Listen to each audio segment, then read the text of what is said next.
ஆதாம் என்ன பண்ணிட்டா? பிசாசு கையில அவன் எதை கொடுத்துட்டாங்க? ஆளுகை, பூமியின் ஆளுகையை கொடுத்துட்டான், அதிகாரத்தை கொடுத்துட்டான், எல்லாத்தையும் கொடுத்துட்டான் இல்லையா? இப்போ இயேசு வந்து திரும்பவும் என்ன பண்ணிட்டாரு? பூமியின் மேல இருக்கக்கூடிய ஆளுகையையும் அதிகாரத்தையும் நமக்கு திரும்ப மீட்டு கொடுத்துட்டாரு. ஹல்லேலூயா.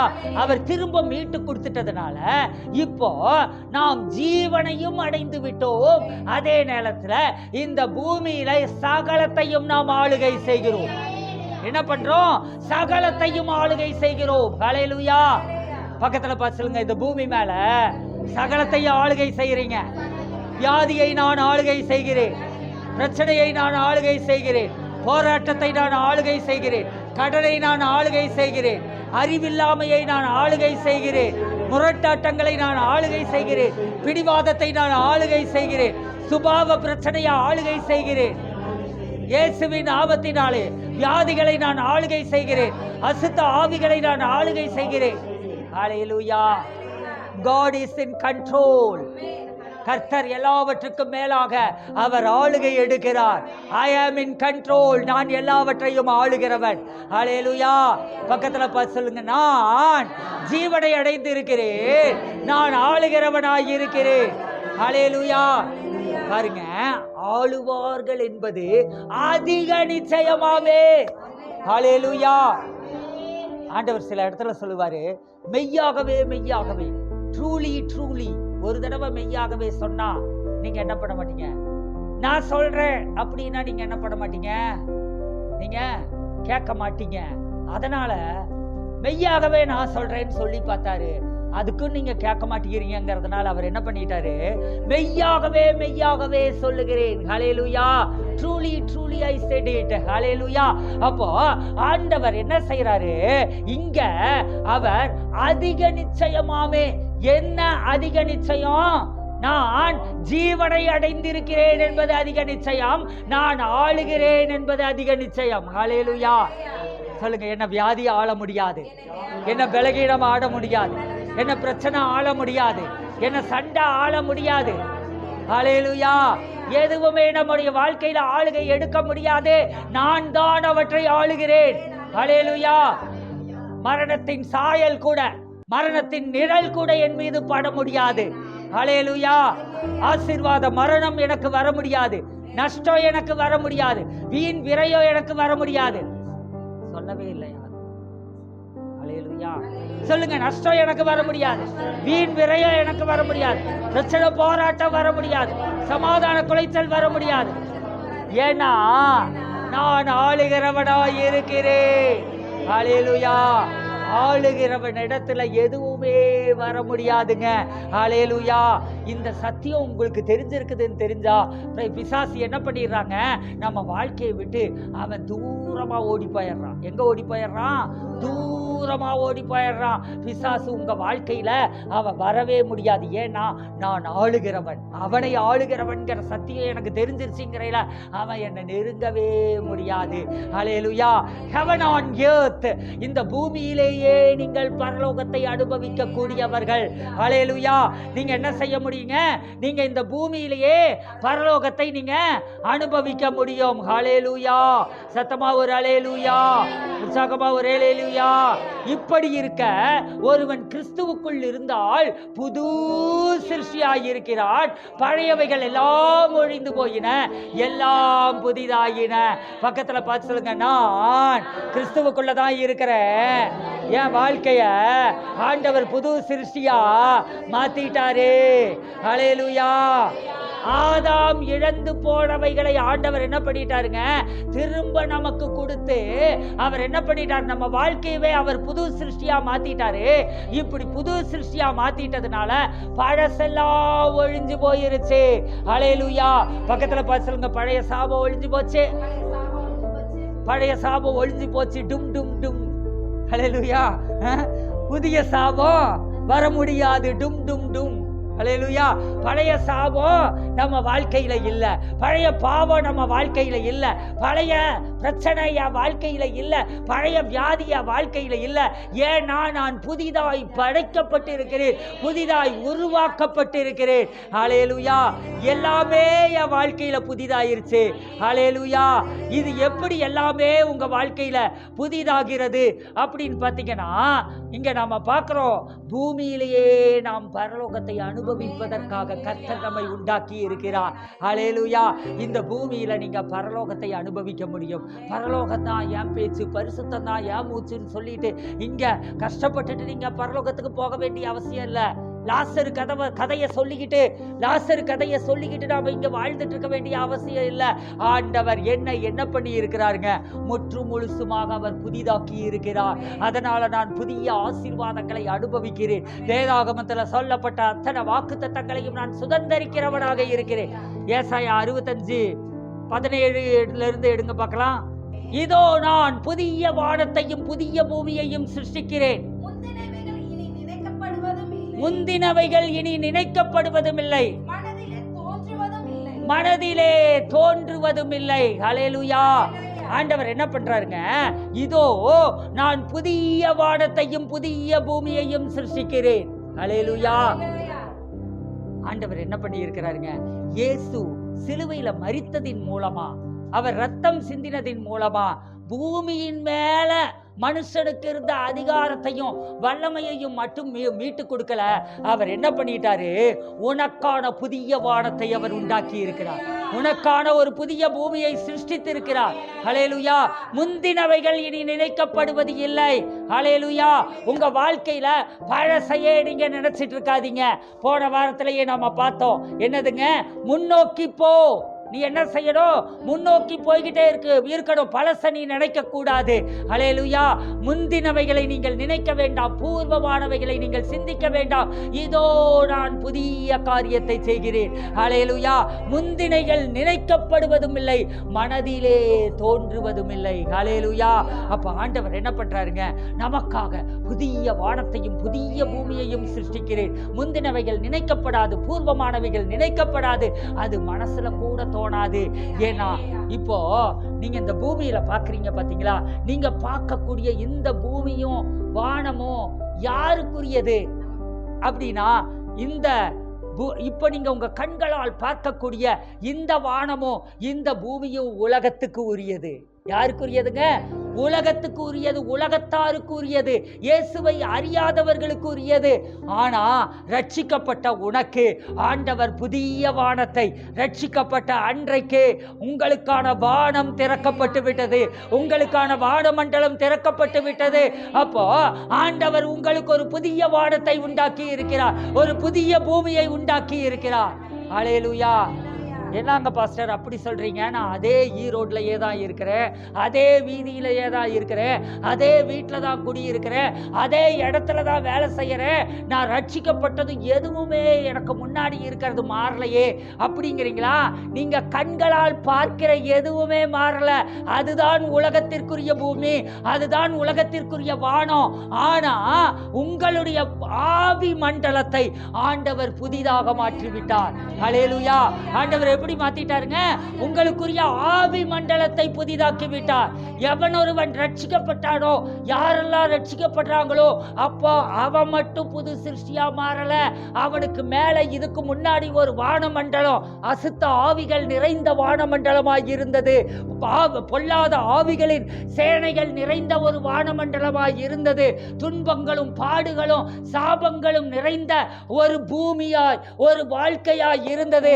ஆனா இப்ப ரட்சிக்கப்பட்ட உடனே அவனுடைய வாழ்க்கையை எப்படி மாறிடுதுங்க, அவனுடைய வானமண்டலம் அசுத்த ஆவிகள் இல்லாத வானமண்டலமாக மாறிவிட்டது.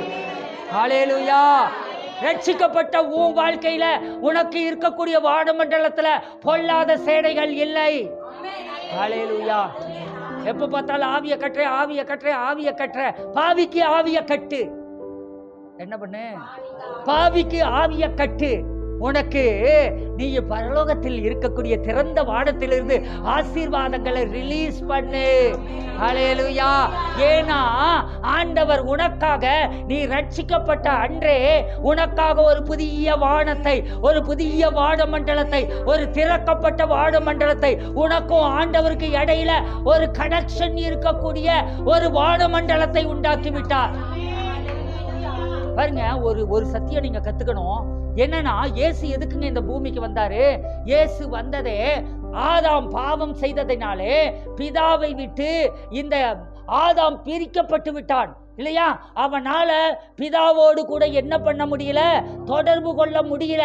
அந்த தொடர்பு அருந்து போயிருச்சு. எதனால? அவன் பாவத்தினாலே அவனுடைய வானமண்டலம் அடைக்கப்பட்டு விட்டது. அது அசுத்த ஆவிகள் சூழ்ந்த ஒரு வானமண்டலமா மாறிடுச்சு. இப்போ அவனுக்கு வானமண்டலம் திறக்கப்படுகிறது. ரட்சிக்கப்பட்ட உடனே வானம் திறக்கப்படுகிறது. வானம் திறக்கப்பட்டதனால என்ன ஆயிருச்சுன்னா, உங்க வாழ்க்கையில அசுத்த ஆவிகள் ஆளுகை செய்ய முடியாது. உங்க வானமண்டலத்துல அசுத்த ஆவிகள் ஆளுகை செய்ய முடியாது. நீங்க ஒரு புதிய ஆவிக்குரிய மண்டலத்தில் வாழ்ந்து கொண்டிருக்கிறீர்கள். புதிய வானத்தின் கீழ் வாழ்ந்து கொண்டிருக்கிறீர்கள். புதிய பூமியின் கீழ் வாழ்ந்து கொண்டிருக்கிறீர்கள். ஹல்லேலூயா. உங்கள் பூமி விளைச்சலை கொடுக்கும். உங்கள் வேலை விளைச்சலை கொடுக்கும். உங்கள் தொழில் விளைச்சலை கொடுக்கும். ஹல்லேலூயா. இயேசு மனுஷகுமாரனாக அவர் என்ன பண்ணாருன்னா, பழைய விழுந்து போன மனுஷனுக்குரிய வானமண்டலத்தின் கீழே தான் வாழ்ந்தார். இயேசு எப்படி வாழ்ந்தாருங்க? இயேசு அவர் தேவகுமாரனாகவும் இருந்தார், மனுஷகுமாரனாகவும் இருந்தார். எப்படி இருந்தாருங்க? தேவகுமாரனாகவும் இருந்தார், மனுஷகுமாரனாகவும் இருந்தார். ஆனா அவர் மாம்சத்துல இந்த பூமியில வாழ்ந்த போது அவர் எப்படி இருந்தாரு அப்படின்னா, மனுஷகுமாரனா பழைய விழுந்து போன மனுஷனுக்குரிய அந்த வானமண்டலத்துக்கு கீழே தாங்க இயேசு வாழ்ந்துட்டு இருந்தாரு. புரியுதுங்களா? இயேசு சிலுவைக்கு போறதுக்கு முன்னாடி அவர் இந்த பூமியில வாழ்ந்து கொண்டிருந்த போது அவருக்கு மேல இருந்த வானமண்டலம் அது பழைய விழுந்து போன மனுஷனுக்குரிய வானமண்டலமாகத்தான் இருந்தது. அந்த வானமண்டலத்துக்கு கீழே தான் இருந்தாரு. ஆனா அவர் தேவகுமாரனாக புதிய தெய்வீக வானமண்டலத்தின் கீழிருந்து அவர் செயல்பட்டார். ஹல்லேலூயா. அவர் இந்த பூமியில அவர் மனுஷ குமாரனாக வாழ்ந்தாலோ தேவகுமாரனாக அவர் என்ன பண்ணிட்டு இருந்தாருங்க? புதிய தெய்வீக வானமண்டலத்துக்கு கீழே தான் வாழ்ந்துட்டு இருந்தாரு. ஹல்லேலூயா. இயேசுவுக்கு கவனிங்க, பழைய வானமண்டலத்துலதான், வானமண்டலத்தின் கீழே தான் அவர் வாழ்ந்துட்டு இருக்காரு. பழைய பூமியில தான் வாழ்ந்துட்டு இருக்காரு. வாழ்ந்து கொண்டு இருந்தாலும் அவர் எங்க போனாலும் அவருக்கு பிதாவுக்கு கனெக்ஷன் இருந்துட்டே இருந்ததா இல்லையா? அவர் சத்தத்தை கேட்டுக்கிட்டே இருந்தாரா இல்லையா? அப்போ அவருக்கு மேலாக என்ன இருந்ததுங்க? அவர் எங்க போனாலும் அவருடைய ஆவி மண்டலம் திறக்கப்பட்டிருந்தது. அப்போ அவருடைய ராஜ்யம் பூமியிலே வருவதாக அப்படின்னா, இங்க பூமியில அவர் பிதாவின் ராஜ்யத்தை குருட்டு கண்ணை திறக்கிறது மூலமா செய்தாரா செய்யலையா? செவிட்டு காதுகளை திறக்கிறத செய்தாரா செய்யலையா? தரித்திரர்களுக்கு சுவிசேஷத்தை சொன்னாரா இல்லையா? அப்போ இயேசு மூலமா அங்க பிதாவினுடைய சித்தம் அப்படியே பூமியில நிறைவேறுச்சுன்னா, இயேசு இருந்த இடமெல்லாம் அவர் ஒரு புதிய பூமியை அவர் கொண்டு வந்தார். ஹல்லேலூயா. புதிய வானத்தை கொண்டு வந்தார், புதிய பூமியை கொண்டு வந்தார். அப்போ அவர் இயேசு பழைய பூமி பழைய வானத்துக்கு கீழே வாழ்ந்தாலும் அவர் தேவகுமாரனாக இருந்து புதிய அந்த ஆவிக்குரிய வானமண்டலம், திறக்கப்பட்ட வானமண்டலம், அந்த வானமண்டலத்தின் கீழே இருந்து அவர் செயல்பட்டார். ஹல்லேலூயா. ஆனா நீங்க தேவகுமாரனாக புதிய வானமண்டலத்தின் கீழ் நீங்கள் செயல்பட முடியும். ஹல்லேலூயா. நீங்க புதிய வானமண்டலத்தின் கீழே தான் நீங்க வாழ்ந்து கொண்டிருக்கிறீர்கள். ஏன்னா அவர் மரணத்தின் மூலமாக உங்களுக்கான வானமண்டலத்தை அவர் திறந்து விட்டார். ஹல்லேலூயா. எத்தனை பேருக்கு தீர்க்க தரிசன வார்த்தைகள் எப்பவும் பெற்றுக்கொள்றீங்க? எத்தனை பேர் வாக்கு தத்தத்தை எப்பவும் பெற்றுக்கொள்றீங்க? எத்தனை பேர் சுகத்தை எப்பவும் பெற்றுக்கொள்றீங்க? எத்தனை பேர் ஆசீர்வாதத்தை எப்பவும் பெற்றுக்கொள்றீங்க? இதெல்லாம் ஏன் நடக்குது அப்படின்னா, நீங்க வசனத்தை வாசிக்கிற போது கர்த்தர் சத்தம் உங்களுக்கு கேட்குது. ஏன் கேட்குறீங்கன்னா, நீங்க கிறிஸ்துவுக்குள் புது சிருஷ்டியா இருக்கிறீர்கள். பழையவைகள் ஒழிந்து போயின, எல்லாம் புதிதாயின. உங்க வானமண்டலம் புதிதாகி விட்டது, உங்க பூமி புதிதாகி விட்டது. அப்போ உங்களுடைய திறந்த வானத்திலிருந்து நீங்க என்ன பண்றீங்க? கர்த்தர் சத்தத்தை கேட்கிறீர்கள், அவருடைய ஆசீர்வாதத்தை பெற்றுக் கொள்ளுகிறீர்கள், அவருடைய நன்மையை பெற்றுக் கொள்ளுகிறீர்கள், அவருடைய கிருபையில் வாழ்கிறீர்கள், அவருடைய தயவு உங்கள் வாழ்க்கையில் செயல்படுகிறது. இதெல்லாம் எப்படி நடக்குது அப்படின்னா, நீங்க புதிய வானமண்டலத்துக்கு கீழே தான் நீங்க வாழ்ந்து கொண்டு இருக்கிறீர்கள். ஹல்லேலூயா! எத்தனை பேர் விசுவாசிக்கிறீங்க? பக்கத்துல பார்த்து சொல்லுங்க, நீங்க ஆதாம் வாழ்ந்த அந்த பழைய பூமியில வாழல. உங்களை சுற்றிலும் இருக்கக்கூடிய மனுஷங்க எல்லாரும் பழைய பூமியில வாழ்ந்துட்டு இருக்கிறாங்க. இயேசு தேவகுமாரனாக புதிய வானத்திலும் புதிய பூமியிலும் அவர் வாழ்ந்து கொண்டிருந்தார். இப்போ நீங்களும் புதிய வானத்திலும் புதிய பூமியிலும் வாழ்ந்து கொண்டிருக்கிறீர்கள். ஹல்லேலூயா! உங்கள் வானமண்டலம் திறக்கப்பட்டிருக்கிறது. ஹல்லேலூயா! இயேசு ஞானஸ்நானம் எடுத்த போது என்ன நடந்ததுங்க? வானம் திறக்கப்பட்டதையும் தேவ ஆவியானவர் புறாவின் ரூபத்தில் இறங்கினதையும். ஹல்லேலூயா! அங்க இப்படி சொல்லி இருக்கலாம்ல, ஒரு புறா வந்து பறந்து வந்து அவர் மேல அமர்ந்தது அப்படின்னு சொல்லி இருக்கலாம்ல. அப்படி சொல்லலையே. வானத்தில் பறந்து வந்து ஒரு புறா அமர்ந்தது அப்படின்னு சொல்ல இல்லையே. வானம் திறக்கப்பட்டதையும் தேவதூதர்கள் இறங்கி வந்ததையும். ஹல்லேலூயா! அப்போ இயேசுவுக்கு மேல எப்பவுமே அவர் பழைய பூமி, பழைய விழுந்து போன மனிதனுக்குரிய ஆவி மண்டலத்துல அவர் வாழ்ந்து கொண்டிருந்தாலும் கூட அவருக்கு என்ன நடந்ததுங்க? அவருக்கு மேலாக வானம் திறக்கப்பட்டிருந்தது. அப்போ உங்களுக்கு மேலாக வானம் திறக்கப்பட்டிருக்கிறது. நீங்க புதிய வானத்தின் கீழ்தான் வாழ்ந்து கொண்டிருக்கிறீர்கள், புதிய பூமியின் கீழ்தான் வாழ்ந்து கொண்டிருக்கிறீர்கள். பழையவைகள் எல்லாம் ஒழிந்து போயின, எல்லாம் புதிதாயின. உங்க வாழ்க்கையில துக்கங்கள் இல்லை, உங்க வாழ்க்கையில வேதனைகள் இல்லை, உங்க வாழ்க்கையில பிரச்சனைகள் இல்லை, உங்க வாழ்க்கையில போராட்டங்கள் இல்லை, உங்க வாழ்க்கையில தேவைகள் இல்லை. எல்லாவற்றையும் அவர் சந்தித்து விட்டார். ஹல்லேலூயா! விசுவாசத்தினாலே நீங்கள் ஆளுகை செய்ய முடியும். ஹல்லேலூயா! சத்தமா ஒரு ஹல்லேலூயா, உற்சாகமா ஒரு ஹல்லேலூயா. சரிங்க, ஏங்க அப்படின்னா நீங்க இவ்வளவு சொல்றீங்களே பாஸ்டர், அப்படின்னா ஏன் எனக்கு கடன் வருது? அறிவில்லாமையினாலே என் ஜனங்கள் சங்காரமாகிறார்கள். ஏன் வியாதி வருது? அறிவில்லாம உடம்ப சரியா பார்க்காததுனால வியாதி வருது. நான் எல்லாம் சரியா தான் இருந்தேன் பாஸ்டர். ஐ ஆம் a Mr. Perfect pastor. நான் எல்லாத்துலயும் சரியா தான் இருந்தேன், ஆனாலும் எனக்கு வந்திருக்குதே அப்படிங்கிறீங்களா? நீங்க எல்லாத்துலயுமே சரியாவே இருந்துருங்க. ஆனா நான் கிறிஸ்துவுக்குள் புது சிருஷ்டியா இருக்கிறேன். புதிய வானத்திலும் புதிய பூமியிலும் நான் வாழ்ந்து கொண்டிருக்கிறேன். என்னுடைய ஆவி மண்டலம் அது புதிதாக்கப்பட்டிருக்கிறதுங்கிற உணர்வோடு நம்ம இல்லாத போதெல்லாம் உள்ள பிசாசு எட்டி பார்க்க முடியும், சரீரத்தை தொட முடியும், வாழ்க்கையை தொட முடியும், நம்முடைய வாழ்க்கையில பிரச்சனைகளையும் போராட்டத்தை கொண்டு வர முடியும். எல்லா நேரமும் நான் புது சிருஷ்டி என்பது நமக்கு ஞாபகத்துக்கு இருக்க வேண்டும். ஹல்லேலூயா! ஹல்லேலூயா! அடுத்த வாரத்துல புது சிருஷ்டியினால் உண்டாகக்கூடிய ஆசீர்வாதங்களை குறித்து நாம பார்க்கலாம். இப்ப நாம் எல்லாரும் எழுந்து நிற்கலாமா? நன்றி ஆண்டவரே, அப்பா உமக்கு ஸ்தோத்திரம். உம்முடைய பிள்ளைகள் இன்றைய தினத்துல படைக்கிற காணிக்கைகள் யாவற்றையும் கர்த்தர் ஆசீர்வதிக்கிறதற்காக ஸ்தோத்திரம். உம்முடைய கிருபை பெருகட்டும்.